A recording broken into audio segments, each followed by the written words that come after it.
اللہ تعالیٰ کی بارگاہ میں سجدہ کرنے کے لیے آؤ یا عبادت کرنے کے لیے آؤ تو لباس پہن کے آیا کرو، اچھے لباس پہن کے آیا کرو۔ اور پھر فرمایا وَكُلُوا وَاشْرَبُوا وَلَا تُسْرِفُوا، کھاؤ پیو اور فضول خرچی نہ کرو۔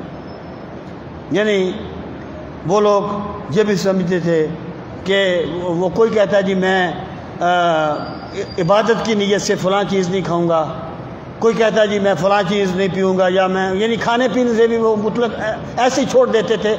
اب عبادت سمجھتے، ایک تو نا روزہ اس کا تو ایک حکم ہے نا، وہ ایک اور چیز ہے۔ ان لوگوں نے اپنے پاس سے شریعت بنا لی تھی۔ اللہ پاک فرماتا ہے کھاؤ پیو لیکن کیا کرو، ولا تسرفوا، حد سے نہ بڑھو۔ دین کا مزاج ہے اعتدال، درمیانہ راستہ اختیار کرنا ہر چیز میں۔ یعنی اگر بندہ کھانے پینے میں میانہ روی اختیار کرے تو وہ دیکھے اللہ تعالیٰ اس کو کیا کیا نعمتیں بدنی طور پر بھی عطا فرماتا ہے۔ فرمایا انہ لا یحب المسرفین، بے شک اللہ تعالیٰ جو فضول خرچی کرنے والے ہوتے ہیں ان سے محبت نہیں کرتا۔ قل من حرم زینت اللہ، آپ فرما دیجئے کس نے حرام کر دیا اللہ تعالیٰ کی زینت کو، یعنی اللہ تعالیٰ نے جو بندوں کے لیے زیب و زینت پیدا فرمائی ہے اسے کس نے حرام کیا ہے؟ التی اخرج لعبادہ، وہ زینت جو اللہ نے نکالی ہے اپنے بندوں کے لیے، والطیبات من الرزق، اور رزق میں سے پاکیزہ چیزیں۔ یعنی پاکیزہ چیز سے مراد کیا ہے کہ ایک وہ چیز بذات خود حرام نہ ہو، اور دوسری کیا ہے وہ ناپاک نہ ہو۔ جو اللہ تعالیٰ نے تمہارے لیے طیب چیزیں پیدا کی ہیں ان کو کس نے حرام کیا؟ یہ مشرکین کے ایک سوال کا جواب ہے۔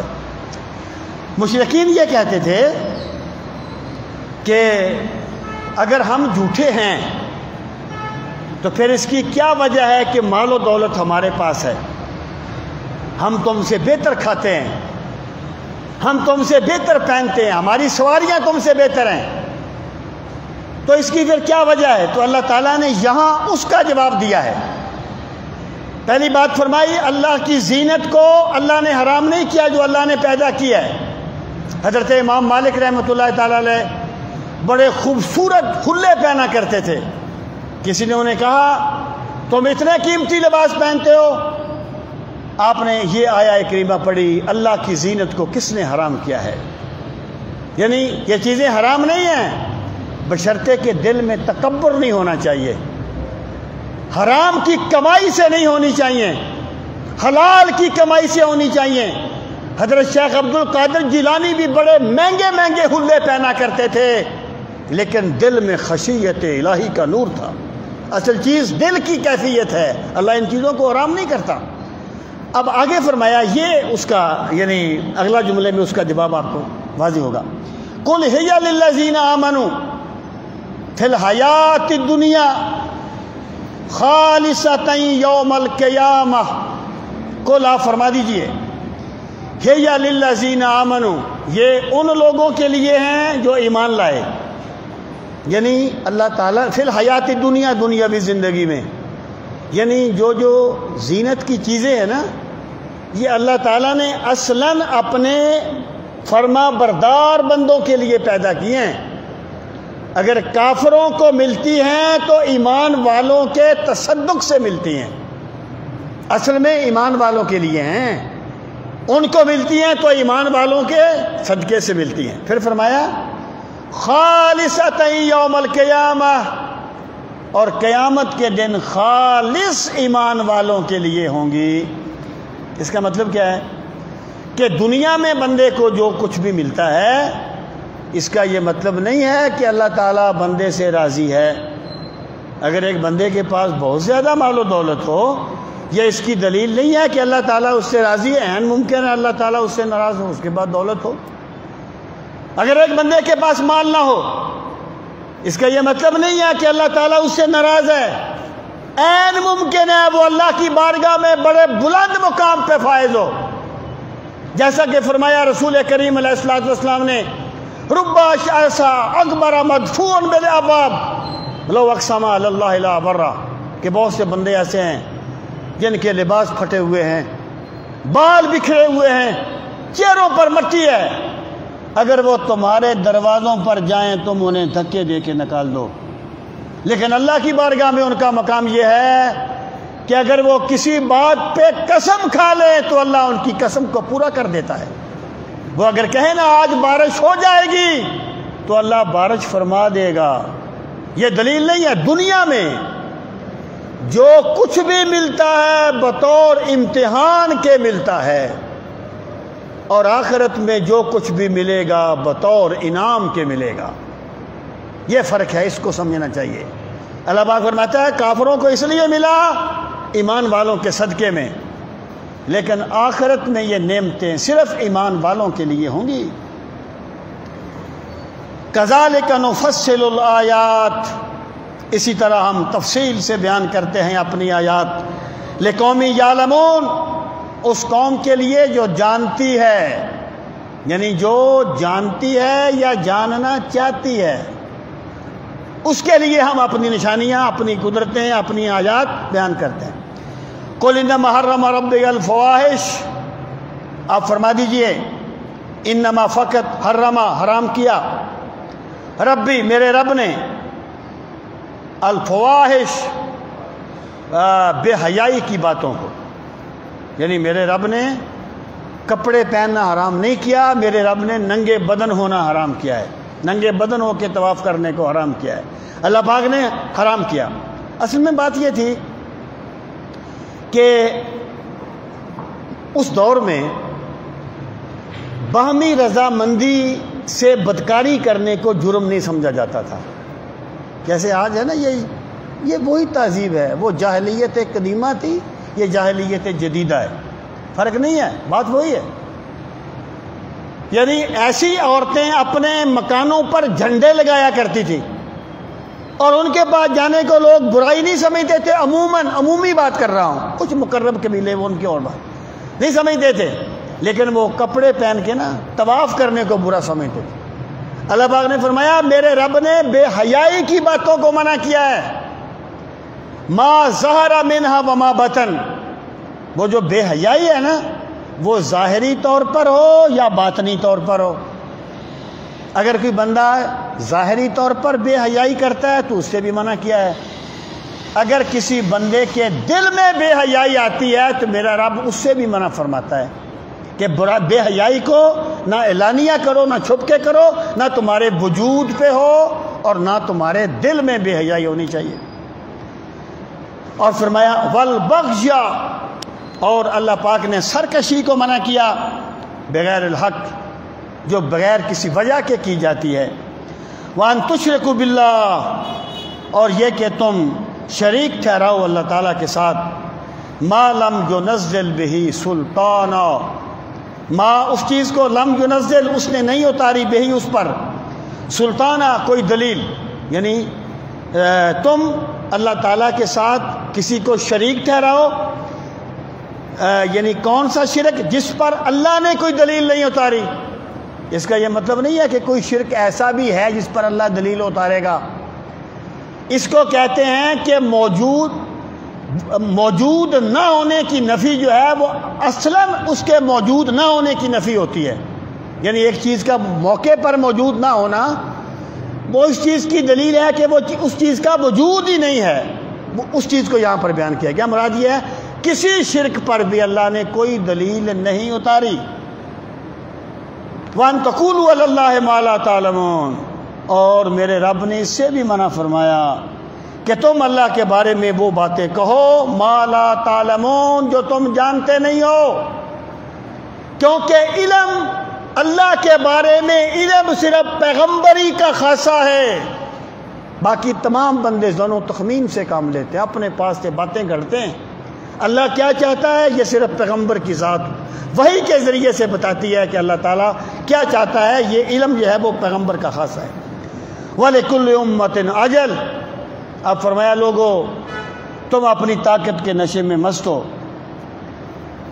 یہاں پہلے بھی بڑی قومیں آئی تھیں، لیکن ہر قوم ایک وقت پہ ختم ہو جاتی ہے، اور ہر گروہ کے لیے ایک مدت معین ہے۔ مطلب کیا ہے؟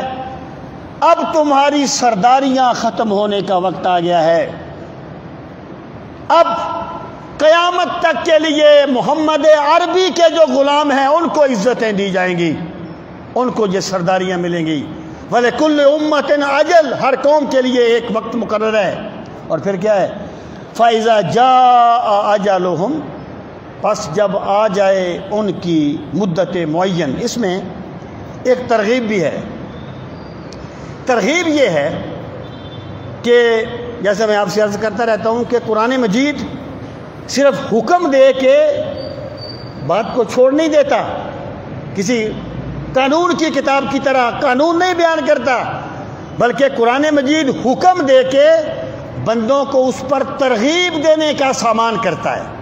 اب بندوں سے کہا تھا نا بے حیائی نہ کرو، فحاشی سے بچو، اپنے پاس سے باتیں نہ گڑا کرو، یہ مشکل کام ہے، یعنی خواہشات بندے کو گھیر لیتی ہیں۔ اب اللہ پاک فرماتا ہے تم نے سدا دنیا میں نہیں رہنا، اور جب کسی کا موت کا وقت آ جائے گا فائزہ جاء اجلہم، جب آ جائے گی کسی کا وقت معین، لا یستاخرون ساعۃ، پھر وہ ایک لمحے کے لیے بھی تاخیر نہیں کر سکیں گے۔ جب اللہ کا حکم آئے گا نا، ایک لمحے کے لیے بھی تاخیر نہیں ہو سکے گی۔ ولا یستقدمون، اور ایک لمحے کے لیے بھی وہ اس کو پہلے بھی نہیں لا سکیں گے۔ یعنی مراد کیا ہے؟ دیکھیں نا، آپ کہتے ہیں بندہ کوئی چیز خریدتا ہے نا، تو بندہ کہتا ہے کوئی کمی بیشی کرو، اصل میں تو وہ کمی کہتا ہے نا، بیشی تو نہیں چاہتا کہ قیمت بڑھا دو۔ یہ بات میں اس لیے کر رہا ہوں، کوئی بندہ کہے گا کہ جی کوئی نہیں چاہتا کہ میری موت پہلے آئے، تو پھر یہ کیوں کہا گیا کہ ولا یستقدمون؟ کوئی بندہ اپنی موت پہلے تو نہیں چاہتا نا، بندے موت تو بعد میں ہی چاہتے ہیں نا، یعنی جتنی بھی لیٹ ہو جائے۔ تو یہ جو پہلا جملہ تھا لا یستاخرون ساعۃ، یہ تو سمجھ آ گیا کہ موت مؤخر نہیں ہوگی، لیکن ولا یستقدمون، اور وہ پہلے نہیں لا سکیں گے، اس سے کیا مراد ہے؟ تو یہ بھائی بیان کرنے کا ایک اسلوب ہے کہ جب موت کا وقت آئے گا ایک لمحے کے لیے نہ مقدم ہوگی نہ مؤخر ہوگی۔ جب تم اللہ کی بارگاہ میں اتنے بے بس ہو تو پھر اس قدرت والے رب کے آگے سرکشی کرنا زیب نہیں دیتا۔ یا بنی آدم، اے بنی آدم، اما یأتینکم، اگر آئیں تمہارے پاس رسول منکم، رسول تم میں سے، یقصون علیکم آیاتی، جو بیان کریں تم پر میری آیات، فمن اتقا، پس جو تقوی اختیار کرے گا، وَأَصْلَحَ، اور اپنی اصلاح کر لے گا، فَلَا خَوْفٌ عَلَيْهِمْ وَلَا هُمْ يَحْزَنُونَ، تو ان پر نہ کوئی خوف ہوگا اور نہ ہی ان پر کوئی حزن ہوگا۔ اب دیکھیے، یا بنی آدم اما یاتینکم رسول منکم، یہ قادیانی جو ہے نا، وہ اندھے کو اندھیرے میں بڑی دور کی سوجی، ایسی باتوں سے استدلال کرتے ہیں۔ اب وہ کہتے ہیں دیکھو اللہ پاک انسانوں سے فرماتے ہیں اگر تم میں رسول آئیں، تو مطلب یہ ہے پھر رسول تو آ سکتے ہیں نا۔ پہلی بات تو یہ ہے کہ آپ ایسے استدلال کو نص کے مقابلے میں لا نہیں سکتے۔ جب ایک نص آ گئی نا کہ رسول نہیں آئے گا، پھر کوئی بھی استدلال اس نص کے تابع ہوگا، ایک بات۔ دوسری بات یہ ہے جب اللہ تعالیٰ نے حضرت آدم کو بھیجا تھا نا زمین پر، یہ اس وقت کا خطاب ہے، ان سے کہا گیا، یہ پہلے پارے میں بھی گزرا، یہاں بھی یہ واقعہ آتا ہے نا حضرت آدم کا، بعد میں اس کو ذکر کیا جاتا ہے کہ ہدایت کا ضابطہ کیا ہوگا بنی نوع انسان کے لیے۔ تو یہ اللہ تعالیٰ نے اس وقت یعنی اس پس منظر میں یہ بیان کیا تھا کہ اے آدم، اللہ تعالیٰ نے ان کی اولاد کو بھی خطاب کیا جو ان کی پشت میں تھی، کیا بنی آدم تم جاؤ گے اور تمہارے پاس میرے رسول آئیں گے، پھر کیا ہوگا؟ فمن اتقا، تو یاد رکھنا بخشش کسی خاندان میں منحصر نہیں ہوگی، نجات کسی رنگ میں اور کسی زبان میں منحصر نہیں ہوگی، نجات اس کو ملے گی جو تقوی کا راستہ اختیار کرے گا، فمن اتقا، جو اللہ سے ڈرے گا، واصلح، اور اپنی اصلاح کرے گا، فلا خوف علیہم ولا هم یحزنون، ان پر نہ کوئی خوف ہوگا اور نہ کوئی حزن ہوگا۔ اللہ تعالیٰ ایسے لوگوں کو اطمینان سرمدی عطا فرما دیں گے۔ اللہ تعالیٰ ایسے لوگوں کو ایک وہ کیفیت عطا کر دیں گے کہ وہ دنیا میں رہتے ہوئے ایک کیفیت میں رہیں گے اور ان کی زندگی میں ایک سکھ کا ماحول جو ہے وہ بنے گا۔ والذین کذبوا بآیاتنا، اور بے شک وہ لوگ جو جھٹلائیں گے ہماری آیات کو، واستکبروا عنہا، اور تکبر کریں گے ان سے۔